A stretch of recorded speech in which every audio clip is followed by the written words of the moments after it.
Nongeye kubasuhuza abakunzi ba The Image. Kano kanya nk'uko mubibona muri kumwe nanjye Faustin Ingabire hano kuri The Image. Mumeze mute? Ese weekend yanyu yagenze neza? Murakomeye? Mumeze neza? Nizere ko mwishimye kandi ko mumeze neza mu mirimo yanyu ya buri munsi, mu buzima bwanyu bwa buri munsi.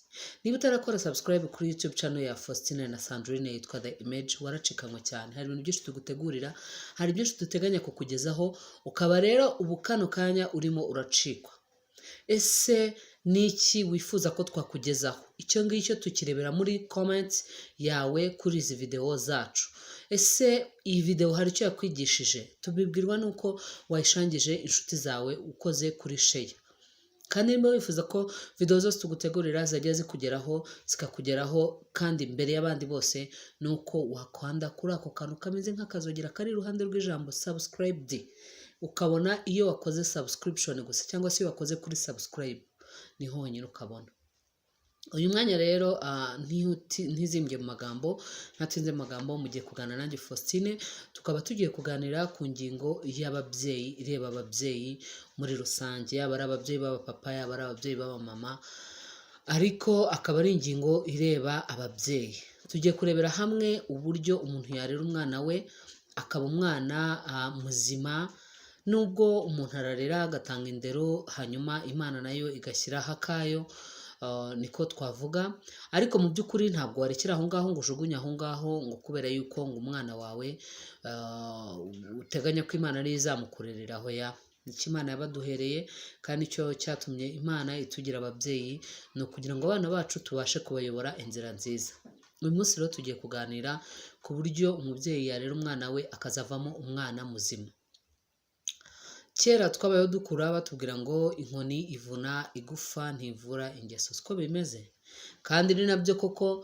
Mu by'ukuri inkoni uyikubita umwana aho kugira ngo yite ku mpamvu wamukubise, akita ku mpamvu, akita ku cyamubabaje, ku cyamugezeho, cyageze ku mubiri we. Niyo mpamvu usanga kenshi ababyeyi ntabwo wavuga ngo warera umwana utamukubita, ntibibaho, ntibinashoboka. Ariko ushobora kurera umwana ugabanya inkoni kandi n'ubundi akaba umwana muzima.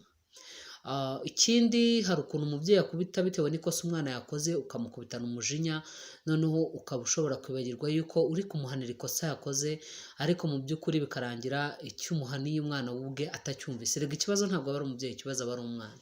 Umwana imyumvire ye abasha kumva ko uko umukubise kenshi, uko umukubise cyane, nubwo yaba yakoze amakosa, n'igihe yaba atanazi ko ari amakosa, ugasanga kenshi atangiye kugufata nk'umwanzi we, cyangwa umuntu umwanga, cyangwa umuntu utamwifuriza ibyiza, cyangwa umuntu utamwitayeho gutyo. Umwana iyo mubanye neza amenya ko mubanye neza, akabiha agaciro, ariko nyine iyo nanone mugiranye ikibazo ahita yibagirwa bya bintu, bya bihe byiza mwagiranye. So rero tugiye kuganira ku ngingo ntoya ariko z'ingenzi zishobora kugufasha kurera umwana. Izo ngingo ntabwo ari nyinshi cyane rwose, ni ingingo nkeya ariko z'agaciro. Ikintu cya mbere baravuga ngo igiti kigororwa kikiri gito, umwana uba ugomba kumutoza. Umwana umutoza iki? Umwana umutoza imico myiza, umwana umutoza kubaha abantu bakuru, umwana umubwira ibibi n'ibyiza ukabimwigisha. Kumutoza ni ukumwigisha. Wigisha umwana wawe ibyiza n'ibibi.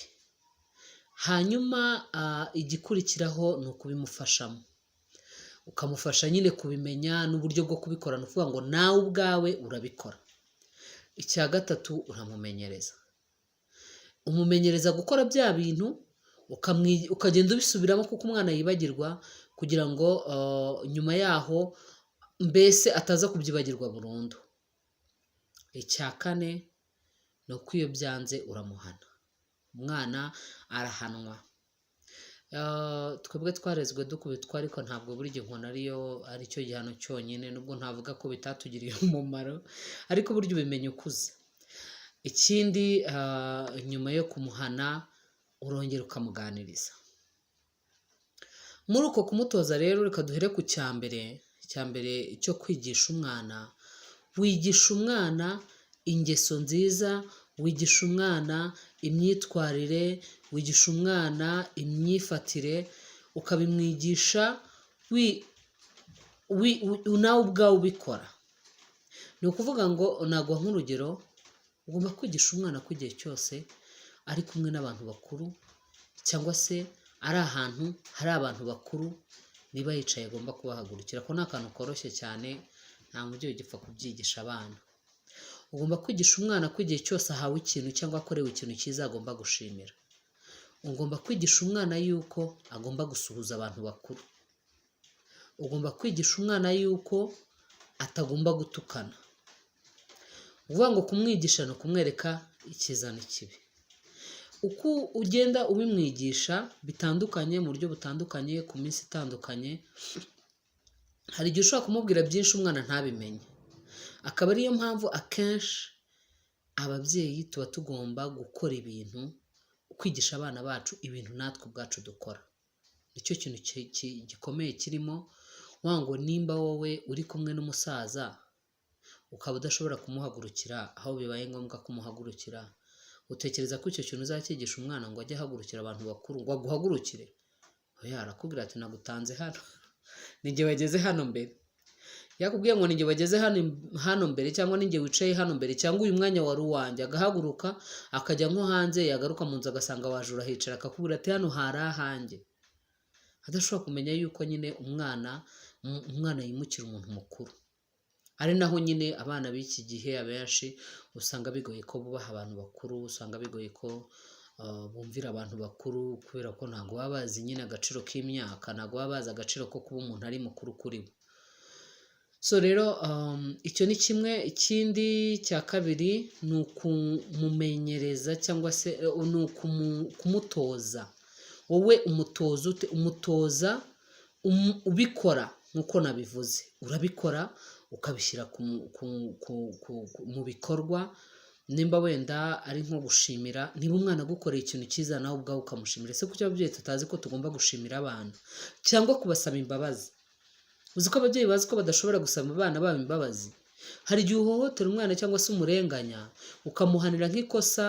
Bikunze kubaho iyo ababyeyi batizera abana, ugasanga niba umwana yagiranye ikibazo na mugenzi we, umwana araguhamagaye cyangwa baraguhamagaye, bagushyize hariya bakuregeye umwana wawe.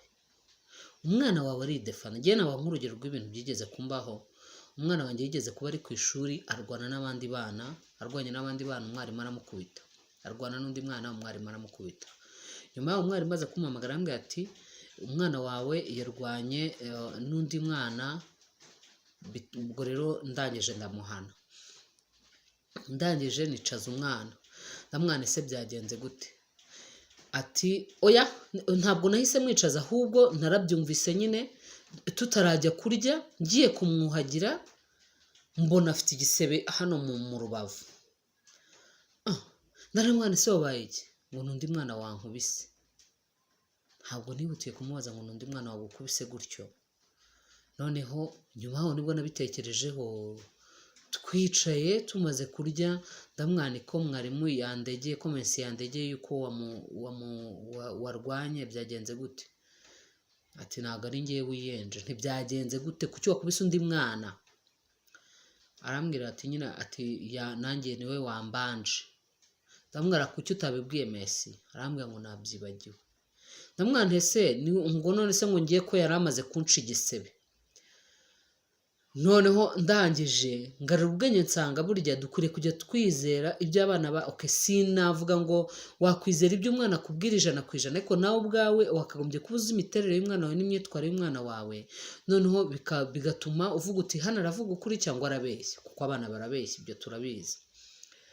Noneho warangiza ukabanza kumva uruhande rw'umwana wawe, cyangwa nimba bomba ari abana bawe ukumva uruhande rw'umwe, ukumva n'uruhande rw'undi. Nimba wumva ko uri mukuri nk'umuntu mukuru, wowe ugomba kubyanariza ukabimenya, cyangwa se ukaba ushobora kuba wakwitabaza undi muntu wari uhari wabashije kuba muri ayo makimbirane yabayeho. Hari igihe rero uhita ugendera ku gitekerezo cy'umwe, cyane cyane abana bato nibo bakunze kurengana iyo ari nk'abana bo mu rugo ari bamwe. Usanga abana batoya aribo barengana kubera kuba batazi kwisobanura, noneho umukuru akisobanura neza, umutoya akisobanura nabi cyangwa ntanabibashe, ugasanga umutoya uramurenganyije. Nyuma yaho ukaza kugwira amakuru avuga yuko umutoya ariwe warenganyijwe cyangwa se uwawe ariwe warenganijwe. aho ngaho nta mpamvu itatuma umusaba imbabazi. Ababyeyi bagomba kumenya ko igihe wakoreye umwana amakosa cyangwa wafashe nk'ibintu bye atabishaka cyangwa mbese ntabwo ushobora kubura ikintu ugonganiraho n'umwana nawe ukabona ko ariwe wakoze amakosa. Why not? Kuki utamusaba imbabazi? Ababyeyi bagomba kwiga gusaba imbabazi. Ikindi nakubwira ni ugushimira umwana, cyane cyane abana bacu tubaha imirimo, ukamubwira uti nkorera ibi akabikora, ukamubwira uti jya aha akahajya, cyangwa ukaza utari uhari wagera mu rugo ugasanga umwana wawe yakoze ikintu utateganyaga ko ari bukore kandi cyiza. Nta mpamvu n'imwe igomba kukubuza gushimira uwo mwana, niba ntacyo bibangamiraho rimwe na rimwe ukanamuhemba, ukamuhembera icyo kintu yakoze. Icyo gihe ubaye nk'umuntu umumotiviye, kandi nawe amenya neza yuko igihe cyose umuntu yamukoreye ikintu cyiza, igihe cyose umuntu yamwitwayeho neza agomba kumushimira. Ikindi ni ukumumenyereza imirimo cyangwa kumumenyereza ibitekerezo byiza cyangwa ya mico myiza wamwigishije, kuko hari ikintu ababyeyi bibwira ngo narakubwiye ngo ntukongere gukora iki ngiki, kuki nabikubwiye ukabongera ukabikora, ukongera ukamukubitira yuko yabikoze for the first ku nshuro ya mbere. Hari ababyeyi bajya babikora neza, akabwira umwana ati inshuro 5 nukora iki kintu inshuro 5 nzagukubita. Umwana burya arabibana, ntugire ngo icyo gihe cyangwa nzaguhana. Icyo gihe iyo izo nshuro zigeze ukazubahiriza. Ababyeyi bagomba kumenya kubahiriza amasezerano baha abana. Niba uvuze ngo ndaguha iki ukakimuha, niba uvuze ngo ndaguhana ukamuhana. Bya bindi byacu twitwa ndagukuta have ndagukuta. Umwana agera aho ngaho akabifata nk'indirimbo. Ngewe par experience nibyo byagiye bimbaho kenshi. Umwana abifata nk'indirimbo nyine, arankubita nyine akavuga ngo arankubita, yarangiza akabikora kandi ntumukubite. Yes. So rero ndivuga ngo hari kimwe tuba tugomba kumenya, tugomba kuvangura ibihano, tukagira kandi ibihano bitandukanye. Igihano cyiza cyane buriya cyiza cyane nabonye ni ugupuriva umwana ikintu akunda mu gihe yakoze amakosa. Uvuga ngo niba umwana wawe mwari mwahanye gahunda ko muri bujyaha, cyangwa azi ko igihe cyose buri munsi wenda bagomba kujya gukina umupira aha, nimba wenda ari kujya gusura runaka agakora amakosa, ukamubwira uti nukora ibintu n'ibi ntabwo uzabibona, nukora ikosa ibi n'ibi ntabwo uzabibona, uzabyimwa cyangwa uzabyambura. Niba akunda kureba televiziyo, igihe akagombye kwireba iminota mwamuhaye mukayimwima, mukayimupuriva. Hari ibindi bihano bitandukanye njya nkunda kubona ababyeyi baha abana, urumva nko gupfukama, nko kwandika inzandiko zo gusaba imbabazi. Buri mubyeyi wese agira strategy ze zo guhana abana be, kandi wenda usanga zimuhira ukurikije wenda aho abana be bakuru bageze. So rero ntekereza ko ibyo byo nta nubwo twabyinjiramo cyane, wenda tuzabigarukaho ku yindi ngingo, ku bihano byiza byafasha umubyeyi bitari gukubita umwana cyangwa kumukora ku mubiri biri bumubabaze, kuko psychologiquement biramwangiza. Wenda umuntu yazabaha n'ubuhamya bw'ibyabaye. Icyo umubyeyi agomba kumenya ni ukuba umwana umwibutsa. Niba wenda mukunda kugira nk'inama muri famiye, ukibuka uti ibi n'ibi twumvikanye ko ibi n'ibi bigomba kugenda gutya, ibi n'ibi bigomba guca aha ngaha, twumvikanye ko wowe utagomba kurenga aha imbibize. Mbese umwana agomba kwerekwa imbibize. Umwana uteretswe imbibize cyangwa akazerekwa rimwe, umubyeyi akumva yuko bihagije, ntabwo ari byo. Ubwonko bw'abana ntabwo bubika, uko biterwa n'abana uko bangana, ariko ubundi natwe twese tugenda tugarura ubwenge, ugasanga ibyo ababyeyi bajyaga bakubwira ubu ngubu nibwo ibyo wagiye ukurikiza kenshi bikugiriye umumaro, cyangwa se ugasanga byakugiriye umumaro, ariko icyo gihe biri kuba ako kanya ntabwo wigeze ubona ko ibyo bintu bigufitiye umumaro. Wabonaga ari ukukurenganya, ari ukukubuza uburenganzira bwawe, ibintu nk'ibyo ngibyo. Ikindi, iyo byanze nk'uko nabivuze uramuhana. Guhana umwana ntabwo ari bibi, na Bibiliya irabivuga. Guhana umwana si bibi. Uzahana umwana, mu migani harimo amagambo menshi cyane agenda agaragaza ko ababyeyi bagomba gucyaha abana babo, bagomba kubahana.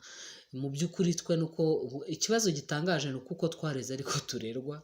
Nimba warakuze ababyeyi bawe bagukubita, nimba warakoze ababyeyi bawe ariyo systeme bakoresha, akenshi ubisanga nyine utekereza ko ariyo systeme nziza, ariko mu by'ukuri gukubita umwana kenshi cyangwa cyane ntabwo ariyo solution. akenshi nk'uko nabikubwiye umwana yibanda ku byamubabaje umubiri kuruta ku byateye kubabaza umubiri we, kurutaho igihano cyaturutse, yibanda ku bubabare bw'igihano cyamuteye akibagirwa impamvu wamuhannye. So rero ababyeyi tugomba kwitwararika tukamenya neza yuko umwana agomba kwigishwa agatozwa akamenyerezwa, hanyuma akanahanwa iyo bibaye ngombwa. Ikindi ni uko kuganira biruta guhana. Usanga akenshi abana iyo umubwiye ikintu warakaye ntabwo cyumva, ntabwo ibyo bintu abyumva, yita kuri bwa burakari mama we afite, akita kuri bwa burakari papa we afite, akabirirwa fokasingaho, agahahamurwa n'icyo kintu, cyangwa se wenda agaterwa impungenge n'icyo kintu, aho kwita ku magambo ari kuva mu kanwa k'umubyeyi. Niyo mpamvu akenshi umubyeyi ntujya guhana umwana wawe uziho amasegonda 15, sisiteme y'amasegonda 15, ukitsa umutima ugatuza, ukabanza ukagabanya uburakari, nibwo n'undi muntu uwo ari we wese iyo muganiriye urakaye urabizi uvuga ibintu uzaregreta, witwara ukuntu uzaregreta, uzicuza. Niyo mpamvu igihe cyose iyo urakaye uba ugomba gukora attention. So rero umwana akenshi iyo ibintu mukunze kubisubiramo byaba byiza mugiye mukora inama ya buri munsi y'iminota 5, hagati y'iminota 5 na 15, kuko iyo mukoze inama ndende abana bararambirwa, kandi ikindi kandi mukaba mwavuga ibintu byinshi cyane, ibyo mwahereyeho ntibabe babyibuka. Ariko iyo mukora inama ntoya rimwe buri munsi, rimwe mu cyumweru, rimwe mu byumweru bibiri se, ariko rimwe mu cyumweru niyo nshuro nziza ihari, cyangwa kabiri mu cyumweru nizo nshuro nziza zihari, kubera ko ibirenze icyumweru ntabwo biba bishoboka. Ikindi muba mukwiriye kureba raporo nyine nko mu nama mwakoze, mukareba raporo y'imyitwarire, mukareba ibyagezweho, mukareba ibyakunze, mukareba, mukanenga, mukanashima. Nk'uko nabivuze, gushima ni ngombwa. Hari ikintu twishyiramo ko abana bacu ari abana nyine nta bwenge bazi, ugasanga akenshi tumeze nk'abantu babahohotera mu buryo burendirekita natwe tutazi. Uba ugomba kumenya ko umwana uwo ari we wese afite ukuntu yumva ku rugero runaka, afite n'utuntu duke abika ku rugero runaka. Nibwo tubabwira ngo umwana w'imyaka 10, 8 ntabwo mushobora kwicara ngo muganire mugirane ikiganiro ngo abyumve. Ngewe nagiye mbona ko akenshi usanga abana kuganira birafasha cyane kuruta gushyiraho amategeko n'amabwiriza. So rero bisaba ko ababyeyi twitwararika tukadopta systeme nshya, tukinjira mu buryo bushya bwo kurera butandukanye n'ubwo twarezwemo, niba dushaka ko abana bacu bajyana n'igihe ntikibangize, kuko turi mu bihe bibi. So rero numva ari ibyo ngibyo. Mu kuganira n'abana ni ngombwa, mukanenga, mugashima, mugashyiraho n'amabwiriza mwanumvikanyeho, cyangwa se wenda mugatanga ibitekerezo mu buryo mwumvikanyeho, nabo bakabigiramo uruhare muri uko gutanga ibitekerezo ku buryo gahunda zizagenda neza. Birabafasha cyane, bituma banagira n'imbaraga cyangwa se n'uruhare ruhagije mu kubishyira mu bikorwa. Nk'uko rero nababwiye, mwari muri kumwe nanjye Faustine, hano akaba ari kuri The Image. Niba utarakora subscribe wabikora, hanyuma ugafata umwanya ugakora kuri notification kugira ngo, cyangwa kukazogera kari iruhande rw'ijambo subscribed, kugira ngo tubashe kujya tukoherereza video zacu mu b'imbere, cyangwa se video zacu zijye zihita zikugeraho mu b'imbere tukizishyira online. Nkaba rero mbashimiye cyane ko mwahisemo gukurikira The Image, kandi comment zanyu, niba hari ikindi wumva cyafasha ababyeyi mu kurera abana babo kugira ngo abana baba abana beza, bagira abana baba abana bafite uburere, wabidusangiza hano kuri The Image, hanyuma tukazagenda tubigarukaho. Murakoze cyane, mwari kumwe nanjye Faustine, mukomeze muryoherwe, mugire ibihe byiza. Bye bye.